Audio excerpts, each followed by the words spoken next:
Paano ba aminin in a nice way na hindi mo bet ang iyong ka-talking stage? Sabi ni Mary France, kausapin mo siya ng maayos, yung hindi nakaka-offend. Mahirap kasi yan na basta hindi mo na lang kakausapin. Okay? Ayan si Alma Aranillo naman, sabi, indirect na pag-amin. Hindi mo talaga sasabihin na hindi mo siya bet. Kapag ka nag-uusap kayo, lagyan mo ng friend na word yung conversation ninyo. For example, kumusta ka na friend?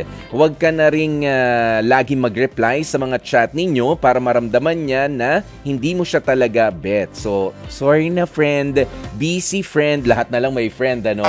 So, nandun ka na talaga sa friend zone. Oo, mas maigi na yung ganun. Nalaman mo, naramdaman mo kaysa sa ginost ka na lang basta-basta. Okay? Ayan si Gerald Villegas, sabi niya, just tell the truth or pakisamahan mo na lang para hindi naman din ma-offend. Oo. Si Reggie Diaz, expert ako sa ganyan. Kapag hindi mo bet, yung ka-talking stage mo na.